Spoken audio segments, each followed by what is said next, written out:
I think it's not working. Hi there, I'm Ahsan Ali Shaw, and you're watching me live on YouTube, Facebook, and LinkedIn. Today, we are going to talk about what is the moral high ground and its significance. And when we say moral high ground, what do we mean by that? Moral high ground is a state of being when a person remains to be moral and ethical, and the person upholds and adheres to. Hey Melissa, can you okay, make it confirm. Can you hear me? My voice and video, is it clear? And moral high ground is when a person upholds and adheres to the universally recognized standards of judgment and goodness. Moral high ground is our topic for discussion today. And to discuss this topic, my guest is Edward Konowicz, and he has joined us from Virginia, United States. Okay, what I'm going to explain, which is kind of amazing, is why is there Okay. good and evil? Why is there Mhm. so much suffering and injustice and wrongdoing? And why is there good? And it has to do with what I consider to be the relative moral high ground.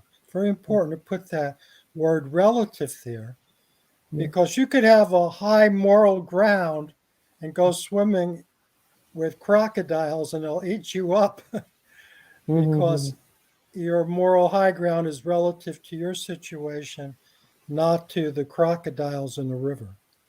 Mhm. I think it's a continuation of the topic that we have been discussing for the past 2 or 3 weeks. Uh, it's a relative, you mentioned it, and I forgot to ask, what do we mean by that? Relative moral high ground. Well, the We have to difficulty, compare. what I could use another word. It's Mm, territorial based. It's based on territory. You go to Japan, you have one set of rules. You go to India, you yeah, have Amanda. another. You go to the Sahara Desert, you have another set of rules. You go to an alligator swamp, you have another set of rules. The moral high ground is based on territory, and that's why, quote, evil or injustice can exist because it can claim a territory. It can even claim your territory. And and those moral high grounds are different in different areas, in different fields of studies, in different cultures and different backgrounds, right? Right, it's how people, the expression I like to use, there could be a dozen other ones. It's how Mm-hmm. people argue their case or justify themselves, which is every being to exist has to justify themselves or argue what is correct. Now, correct could be selfish. Correct could be, I'm hungry, I want to eat. And correct could also be ethical. I better cooperate with people because then things are going to get a lot better if I cooperate. So it's how different species or forms of consciousness work their case or justify themselves. And this explains why good and evil can exist side by side. And they're still as good because if you're in someone's heaven, someplace where someone is justifying a high level of ethics and compassion, life is good. If you're someplace where people are justifying a lot of selfishness and cruelty, then life is bad. Yeah, just like take an example of Taliban's rule or Saudi Arabia. Uh, they many of the cruelty that we see it here in those countries, it is justified by their morality, and what Western world see it cruel, they see it justified. They see it their own system of justice. Well, justification can become out of date. And that's a good example you gave. And let's give the example of Saudi Arabia, which is a desert area where people lived as nomads and didn't have much resources until the oil was found. So you couldn't afford a prison. So rather than put a person in prison for 10 years, they felt it was more humane to chop off a person's hand Yeah, because they couldn't afford a prison, because then they would need people to staff it and food and everything. And in some countries, prisoners starve to death unless someone brings them food. yeah, So we look at chopping off a person's hand for stealing something as cruel, and it is today, given that in Saudi today's Arabia world. can afford prisons. Yeah, It's much better to go to prison and be able to appeal your case in case you're wrongfully found mm, guilty than to be wrongfully found guilty and have someone chop off your hand. You yeah, can't appeal that.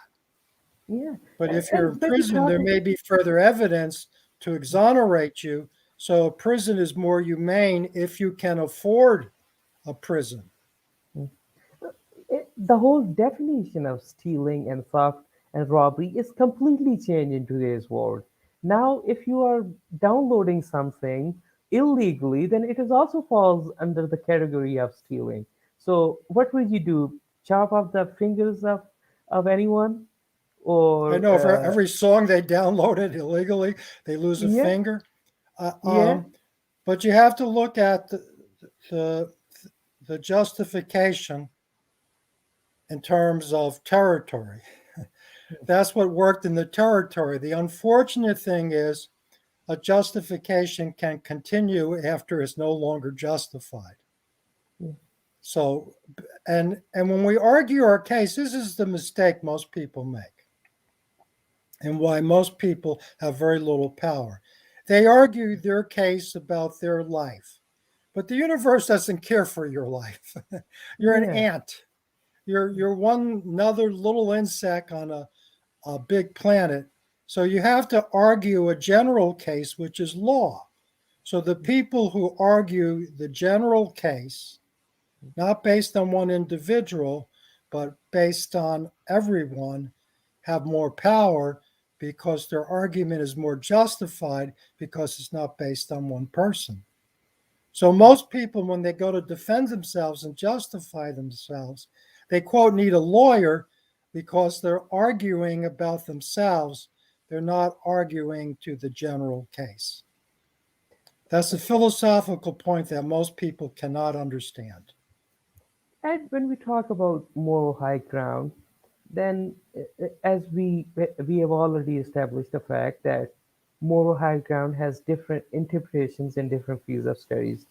And when we talk about moral high ground in everyday's life, in the view of in the interpretation of everyday's life, then it comes in a way, people use it as moral high ground as a some sort of snobbish thing that uh, you want to win the argument. Okay, use moral high ground. Yeah, right. A good debater, which is a highly educated, I don't mean in terms of degrees or in terms of bar associations, a person who can speak well has a Yeah. greater advantage over someone who can't. So Yes. we even say a person who can't speaks, the term used to be dumb in English, because you have to defend your position. Yes. And people who are criminals are used to doing. Now, there's different layers of moral high grounds. Let me give you an example, because the current one is vaccines. The initial justification for vaccines was it's good for the general health. There are these infective microbes, whether they're bacteria or viruses or what. And since for the general good, this makes people healthier to use it. The second justification level is all vaccines are safe and effective. That's a lie. It is well known that some people die from allergic and other type of reactions from vaccines. The justification is lying and saying, well, we're going to lie and say all vaccines are safe and effective in order to enforce this for the greater good. The third level of justification is we know it's killing people. We know they may die earlier, but we're making money off of it. Now Yeah. these people are going to be sicker. They're going to be in a hospital more and profit money to the people who are more intelligent, who run society is more important than people being healthy. That's another layer. Then we go to another layer of justification is there's too many human beings, they're polluting the earth, they're using the resources. We have to cull the human race, so let's use vaccination. So you have many levels of justification, and that's going to depend on your territory. I mean, you're in a hospital. Who's justifying the hospital is the administrators, and in the West, particularly United States, their justification is profit. They don't want to buy a piece of equipment unless they're going to make money from it. Their concern is not the health of patients, and that's known. There shouldn't even be a debate about it. Hospital in the United States is generally not concerned for the health of the patients, but their profits, because they're run like a business. Yeah. And Ed, you mentioned a very interesting thing is greater good. Who defines the greater good? A few people. Uh, uh, Let's go back to a recent history in the 19th century, early 19th and early 20th century. And communist and socialist and dictatorial regimes, they were also using the term the greater good. They are doing what is good for the whole, not for the individual. And how is it relevant to the current scenario of Well, the greater moral good high is a ground and powerful justification? argument.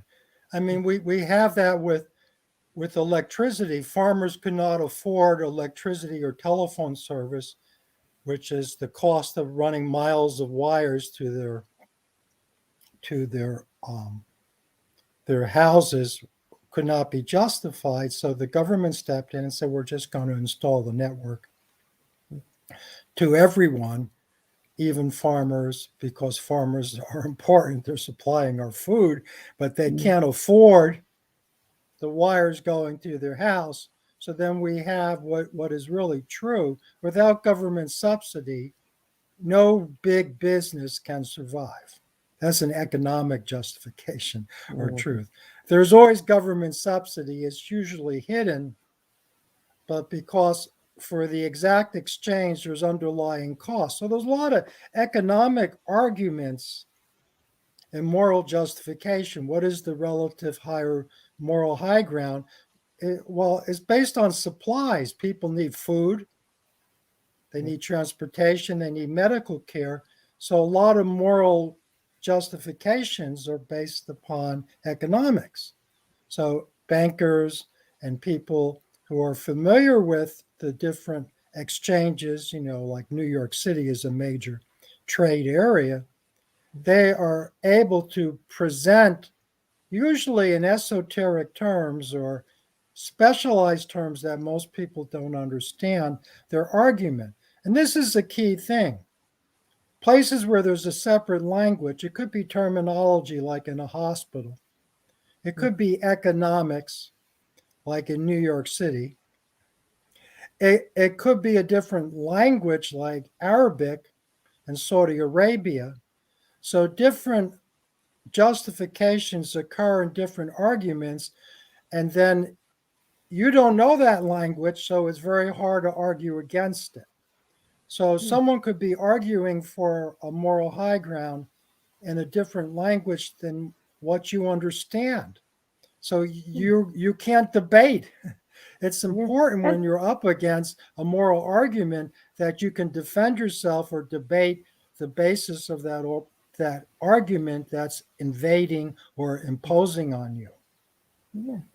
When we go to the different language, then it's not just the words you are translating. There are many other things that comes into play, like there are different interpretation of different things. For instance, the covering of head for women is acceptable in the Muslim world, but in the Western world, it is completely they see it as some type of it's not acceptable to them, Right. or Well, see, Just this is an important point. Since it's based on territory, there's not that mhm. much emphasis on one God. Yes, Because when you change territory, you change the gods or the moral arguments. yes, So what's good in one territory is bad in another territory, meaning there's a different God ruling. mm, And it's based on arguing. If you can't argue your case, you can't justify yourself or unjustify someone who's damaging you, you're going to be in trouble. yes, If you don't know the language, you're going to be in trouble mm, because you're not hearing the argument to defend yourself and put in a counter argument. And mm, people don't believe the universe is that intellectual. mm, They believe it's dictatorial. You got to bow to some god, you got to bow to authority when mm. it's really based on argument. Yes. And it's not just the language. There are many other things you have to understand. Okay, you have learned the language, but it doesn't mean you are familiar with the local norms and their culture, their lifestyle, and their standards. Their standards are completely different. Just like I was talking with a friend yesterday, and he said in the Western world, they say that okay, your age is 35, and the running 36 years they don't count. They count in the Western world. On the other hand, if you go to China, and he has recently done his PhD from China, and he said 35 years complete, and the 11 months and 31 days also comprise of the Chinese also consider 35 years of age. The 11, the running 36 years, they consider it 35 or whatever the age is. They have completely different rules. Well, you brought up a point. I'm going to go back about five earlier sentences that you mentioned. Some people are so called pillars of the community, which is they inherit the ancestors or the ghost or the tradition, that they have more input because of the tradition. They have more input into the moral argument than you. You may have a better moral argument, but that person has a tradition of influencing that territory and has support in influencing that territory. Now, once we begin to view that, once we begin to understand there's a relative moral high ground, we can begin to defend ourselves somewhat instead of being begging or begging some god to help you or begging some authority to help you. You could begin to go to the essential issue, and the essential issue is what argument is being used against you. And to be able to detect that, it gets more complicated because those in power belong to secret societies, and they call them secret because they keep the argument secret. So you can't argue against what they're proposing because you don't know what they're proposing. Yes, And it's not, morality. Melissa, it's not what you like, it's what argument takes. You may not like, and it's Yeah, probably true, the argument has been made that there's too many human beings and the human beings have to be killed by billions to reduce their damaging impact. You may not like that argument. I yes, don't like it, yes, but it's taking until people change their behavior. yeah. And she says possessions. Yeah. So the thing that I'm emphasizing, and I always do this, look at reality. Stop running your program. Stop being a Yeah, repeater. Look what is occurring and look what your life has been about and start doing some analysis, some logical analysis about what and why is there evil and what and why is there good. And it's based on territory, which is based on moral justification, which may not be very moral because it could be out of date, such as chopping off people's hands. It could be done by a few people who reign as kings or philanthropists or billionaires. Those people have too much influences. power and influence. There's a lot of reason why a relative moral high ground can become evil. And you have to ask the question, well, why is there good? Well, usually good is among your family and friends because you've argued a good case. You've established a loving moral high ground. So you have goodness there. But someone who is a criminal or a politician or a doctor could argue against your case, look to control or make a profit off of you, and argue against your moral high ground, and then you have evil. And I have another question. Sometimes you defend your argument, and your argument is good logically, but people don't accept it. It doesn't Well, they matter don't have to how. accept it. The better Yeah, argument is going to win in the end. yeah. It, That's the it does. tradition of a prophet. The prophet in the Middle East, whether it's King David or whether it's Joseph or Adam, Adam was, is do their argument work? If the argument works, then one person can stand against the nation or the world. Noah stood against the world because his relative moral high ground was stronger. Or we can take Isaac Newton. If your argument is truthful and it's evident and you can present it correctly, you can stand against millions. It Yes, doesn't matter whether people believe you. And people have been led to believe in democracy that it matters what the majority thinks. It doesn't matter yeah. because What happened to you? You talk about Newton. It's good that it is accepted by the million.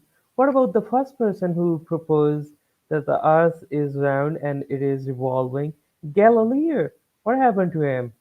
yeah, he got arrested for the rest of Yeah, his life. He was under house yeah, arrest. yeah. But So but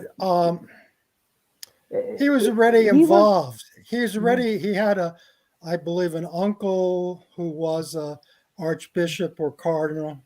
He was already entrenched in the wrong territory. He was in Italy in the wrong territory where Isaac Newton was in England, where the Catholicism and Rome's rule over people's minds was already put aside. So And that also, goes it was back a to different time. We have a also, different, well, also a different territory. yeah, different territory, different time, and different circumstances. And that's why this absolute, oh God or divine, there isn't this absolute. It's Yeah, relative. Now, there yes, are absolute principles like you should not rape, you should not impose on other people, there should be freedom of speech and belief. There are absolutes, yes, things that ideals that we should reach, do no harm or do as little harm as possible. And then we have the problem is harm is always done. So we have to look at long term harm and short term harm and not just what's going to happen till today. We have to analyze the situation and work our case. And it's in working our case that's important. See, people think it's praying, they think it's supplicating to a higher being or to an authority or to a doctor. When it's really understanding the case, once you understand the case, which is the details of the situation, you usually can finesse the situation to a better position. Now, some people they say, well, that's not true. You can be totally right, and the people in power totally wrong, and they can destroy your life. Well, yeah, you could be in the wrong territory. yeah, So territory. I think there's something magical. yeah, And what's magical is if you're sincere and trying to reduce harm, you're truly a compassionate, reasonable person. It isn't just love, yeah, because you have to have the intelligent reasoning. And a lot of people can't work their case. For example, ivermectin, which is a drug used for people with parasites, has been denied in hospitals to people in the United States, I think England too, and widely used in India. And it's been denied, claiming it doesn't work because it's a viral infection. Well, it may not be a viral infection. The whole COVID thing could be largely a parasitic infection. It could be a toxic infection. So the assumption is made that COVID is a viral infection, the disease. As a result of that assumption, the ivermectin, which works against parasites, is denied. Yeah. And you're not And allowed to question the assumptions. And that's what really a powerful moral high ground can come in and question the assumptions. And those in power then try to discredit and say, no, nonsense. It's been proven it's a viral disease. You say, no, there is no proof. yeah. And there really is And not proof, yeah. public And proof. yeah. There are many. When we talk about let's analyze some examples of medical field. There are many surgical operations and like plastic surgery and other things. They are not accepted, not approved by the FDA in the US, but they are completely legal in Brazil and other North American countries. Okay, And let me interrupt for 1 second. Someone mm, says they couldn't share this. Well, what you can do is go to the URL, which is the address in the address bar, copy that, and paste it into your Facebook page. Okay, yes. go ahead. I'm sorry for interrupting. Oh, no problem. And just like medicines are very cheap here in India or Pakistan, in this part of the world, but they are very costly there in the US and in Europe. Yeah, because And because a lot of the wrong moral high ground is an economic argument. mm, So there's a lot of assumptions there. Then we have to go into it. And lawyers at this point are losing. They can't, the lawyers, the few good ones, mhm, they're going up against such a tradition of giving absolute control to politicians and medical experts that it's very difficult to argue that other things should be tried. mm, Even as a last ditch effort, a person's dying on a ventilator, mm, the doctors are not allowing other possible solutions to be tried. Even though a person's going to die, yeah, they should be able to say, okay, well, let's try this. let's try this. Perhaps But it it's will not work and threatening the save us life. patient because the patient Mm, is dying. It's yeah, threatening the assumptions of the medical association that it's a viral infection. yeah. Because if ivermectin is working, we now have to consider other causes to the infection. So, so in today's world, we are seeing an emerging new religion, which is called science. Yes. Science Well, is I the would put new, a dollar sign in front of it. yeah, It's fraudulent science. It's science sponsored by the government or science sponsored by corporations and that does not billionaires. have the scientific method of peer review. Peer review is not people reading. Yeah, That's not peer no, review. Peer no, review is other institutions the that are not like-minded. connected with the original institution, which is independent testing and review of the results. Yeah, Independent testing, yeah, not the manufacturer testing their own yeah, product. That's yeah, nonsense. That's not yeah, science. If I make a mhm, product and I'm going to test it to sell it, I have a bias. It's called conflict of interest.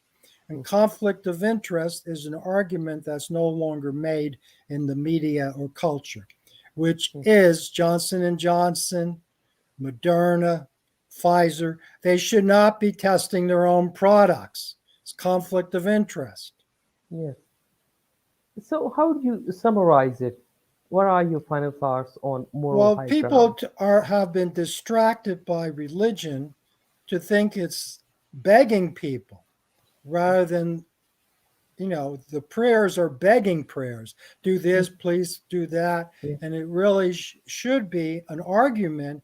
And an argument is a discussion and debate of what is correct, what isn't correct, that opens up alternatives, yeah, that people can try different things and see what works, because frequently the arguments in force are from the past and no longer relevant. Frequently the arguments are based on a territory, like you can go to India and get ivermectin. You can't do that as easily in the United States.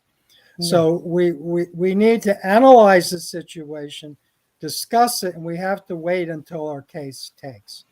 which is we repeat our case, we try to advance it, look at the objections and the debates back and forth. And my claim, it's a claim, which is it isn't truth, that when you learn to argue your case correctly, particularly in the general, eventually you're going to win. Yes, and but it is also depends upon factors about in different territory, in different times, and different circumstances. You win the case in Saudi Arabia that women's are not property, but people are not going to accept your case because you are in different territory. Right. And And I think we have that has uh, to be because otherwise there would be no lower forms of life. If there wasn't a territorial imperative yeah, I or think boundary condition, that's what they then call it. That's where low forms of life would be destroyed by higher forms that can out argue them. yeah, I So think that's where ignorant forms of existence have to be protected. Otherwise, as nurseries, otherwise there would be no progress because the young developing consciousness would not be protected from the predatory higher intelligent consciousness. I think that's where the role of brainwashing comes into play. And okay, I think we have discussed so many uh, things from different angles. Moral high ground, relative moral high ground, that how it varies in different parts of the world, in different cultures, and in different territory. It's a And different territorial species. thing. Every Yeah, different species species, has a different. in I different. mean, the alligator says this is my swamp, and Mhm. you're fine if you're an alligator. If you're not an Yes, alligator, you could be eaten. That's yes, that's their argument. yes. And thank you, Melissa. Thank you, Elizabeth, Sandra, and other people for your comments. And have a good day, good afternoon, good evening, midnight, or good morning, wherever you are in your part of the world. And thank you. Have a good day, good afternoon. I'll see you next week. Okay, we could continue this. This could Yeah, we just touched on the topic. yes.